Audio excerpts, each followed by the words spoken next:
hard to believe that when we talk about looking at St. Mary's County, we think we're doing just fine. Many metrics tell us we are, but you got to stretch the surface. You got to go deeper. 30% of our students, all of our students, qualify for free and reduced meals. 30%.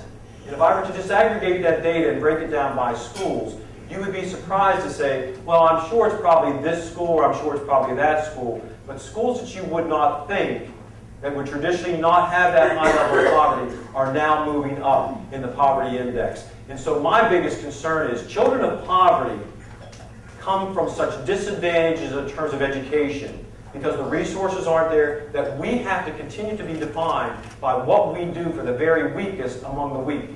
And our children need our support, but in terms of the poverty, it's an issue that we all need to continue to try to neutralize, and it comes at us every day.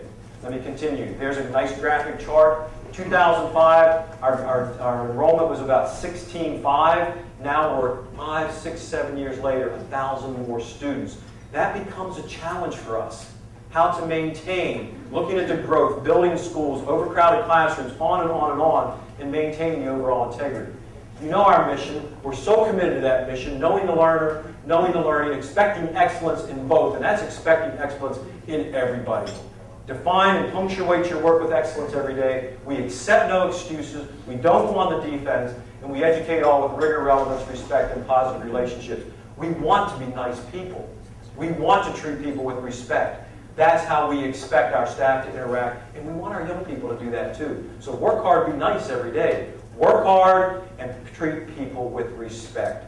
And those two guiding tenets are what we clearly understand in our school system. When we have that firm belief that all children can and will learn, not just a few, but all. And when you have an expectation that all children are gifted and all children can and will learn, magic happens. Because you know something? Kids know if you don't believe in them. They know. They know. They will cut you up right just like that. I know he doesn't like me. I know he doesn't believe in me. I know she doesn't care about me. It's based upon your actions, not your words. And young people know that. And we work on that diversification, our multicultural training, our sensitivity training every day with our staff. It is an era of educational reform. You can't help but understand. We are under great stress as school systems right now. My colleagues are leaving the positions in droves right now. The stress is great for folk in leadership positions in the school system. Federal reform, state reform, putting challenges and stress to all the different stakeholder groups across the state. We have all different kinds of expectations for race to the top. Race to the top, race to the top, system-wide reform. Looking at that in terms of improving teaching and learning for all children. Great issues, but again, the challenge that my commissioner friends ask me about all the time is the funding. We do not have the funding to fully implement what needs to be done. And I'll talk about that more in a little bit.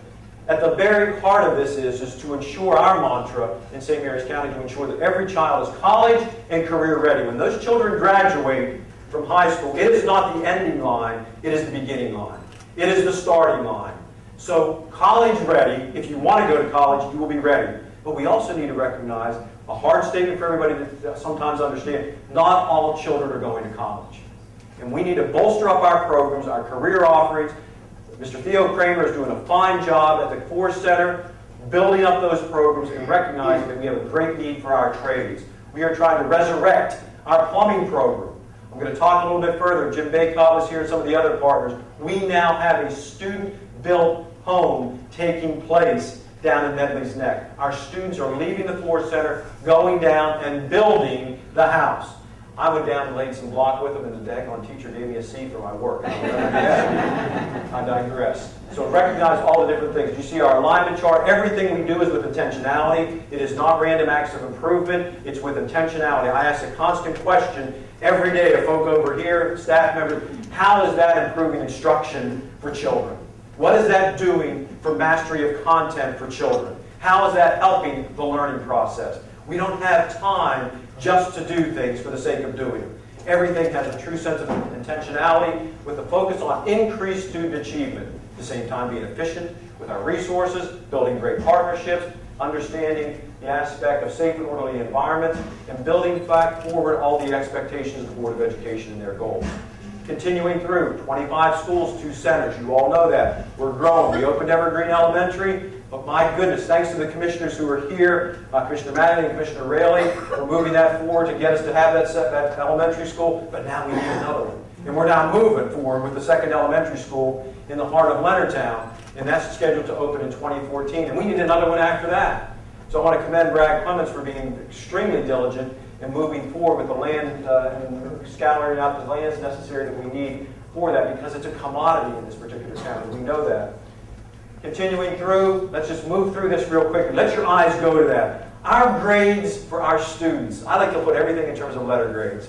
Our proficiency levels have gone up consistently over the last 5 years, even when I'm not going to get into the AYP and AMO and kind of have you glaze over with all that. But how I'm evaluating our performance right now, that the blue marker in each one of those for grades 3, 4, 5, 6, and 7, and I know an 8 is an eye test for some of you, those bars are up. 85% of our children are achieving at the high levels of proficiency in 3rd grade, 91 at 4th grade for reading, 5th grade 90%, 6th grade 83%, 7th grade 85%, and 8th grade 87%. And the trajectory has gone up every year. We're expected to get to 100% by 2014, but the reality is that's not going to happen. That's not going to happen for every child. But look at that. If I were to evaluate that as I do, not to be upset in our schools when we don't make AYP, not to be upset as a system when we don't, because we're in good categories, because many of the other ones didn't as well. 60% of the schools in the state of Maryland didn't make it this year. Every school system in the state of Maryland didn't make it this year except for one county. And they're going to be in that same category next year as that AMO continues to be steeper. But we got all A's and B's. 80s and 90s translates to A's and B's. And that's pretty darn good. Take a look at the fact for our math. Same thing. 94 3rd grade. 94 for 4th grade. Go on, 4th graders. 5th grade, 85%. 87 6th grade. 7th grade, 85%. And 8th grade, just barely at 80, but I'm going to take it. A's and B's for them. A's and B's, because 8th grade is a tough year. Look where we were at one point. We were down under 50% 5 years ago. We got a wonderfully energetic supervisor of math who was really focused in on that. I'm not going to take the person who got you walking out on right now. That's fine. We love you. I know. Good seeing all of you. Take care. Thank you. I knew they had to go. So thank you. HSA. Our students are passing the HSAs, the graduation requirement for the class of 29. And we're doing that with our combined scores, with our overall scores. Very few of them are waivers and bridge projects. Our students are hitting the target, and our teachers are hitting the target. Outstanding. We've got representatives from our teachers union here today, Wanda Rufo-Twig, Liz Leskinen, we got Courtney Dowling. They're all working with us in terms of the building of all the instructional programs necessary to make certain teachers are doing what they need to do every day to ensure all children are learning. Improving teaching and learning. Improving teaching and learning. Continuing that focus on advanced placement courses. I am so proud of this metric where we continue to go up in terms of our overall score levels. We're pushing higher for grades 3 or higher. But look at our participation rate over a 5-year period. 2,332. We have given 2,332 AP exams in 1 year only. That means that is the rigorous, highest level of rigor a child can get in high school, which defines truly college readiness. Colleges, and I'm sure my higher ed folk will tell you, that colleges are looking at GPAs, that's important, but they're looking now, more importantly, to the rigorous coursework that children are engaging in while they're in high school. And we're putting through students who are college ready, who are taking those rigorous courses, and I'm not satisfied. We want more children, young people, taking those AP courses. There's our pathways. As you know, very philosophically, I'm very clear about putting my values out for the public consumption. I firmly believe that a world-class school system must offer choice. And in 2005, when I became your superintendent, we were a very good school system. I'm not going to deny that.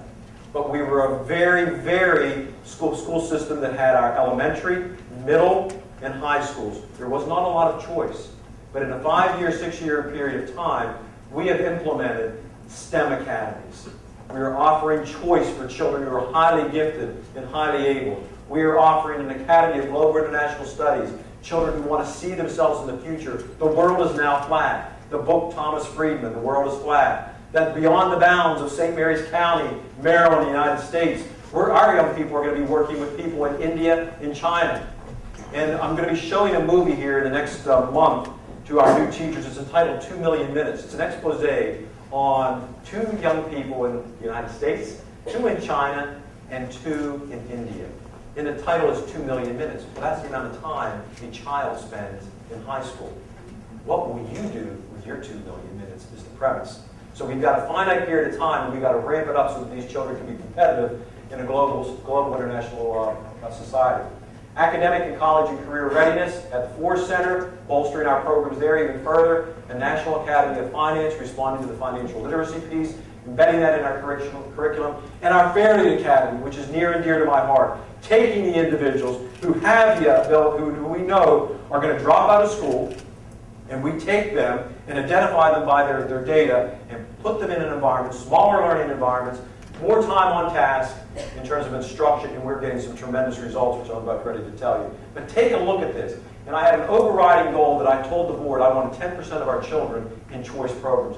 We now have 1,877 students in specialized courses, and I am so proud of that data point because that says we are meeting the needs of our children. And kids will tell you, just talk to kids. Just listen. They're brutally honest. They'll tell you, I'm bored. They know what defines quality instruction. And this way, they are right into programs where they're going to learn to maximize their instructional aspects. 10% in there. Graduation rate always becomes an issue in terms of, this is always one where I feel like I need to put on my science hat as a science teacher and a math teacher and provide you with all the data, and then you go, I still don't understand what he said. But I want to make this in comparison. As data people, when you see data report, I want you to say, in comparison to what? So when we say that our graduation rate is 87.68, what's that mean? In comparison to what? Well, in comparison to the state of Maryland, the average is 87.68. So, or excuse me, is 87.01. So we're above state average. Compared to the nation, the graduation rate is 74.7. So we're ahead of the national rate. That doesn't justify, but we want to get to that standard where it's even higher. And our children right now are under great stress to stay in school, and we're doing everything that we can. At the same time, they're changing the formula, and I'll explain that next year, so tune in. Our graduates are attending college, 81% of them going on to college, 12% onto the workforce, 7% onto the military. Our STEM class, our first graduating class last year, that was a small group of 24. 70 recognized they wanted to continue. They finished it out in that rigorous program. 23 said, what did I get into? They wanted to go into different programs. And then 7% of them transferred out of St. Mary's County altogether. But this is tying into that pipeline moving forward. Let me keep going. Our Fairleigh Academy, this is the data piece I was been waiting to get to. These are the kids that typically would be dropping out. And if you take a look at this, 70% of our original cohort we started 4 years ago are now still in school and going to graduate this year. I hate to tell you, I made a deal with them. I'm embarrassed to say, if they all graduated, I would kiss a fish in public. So be prepared to see that.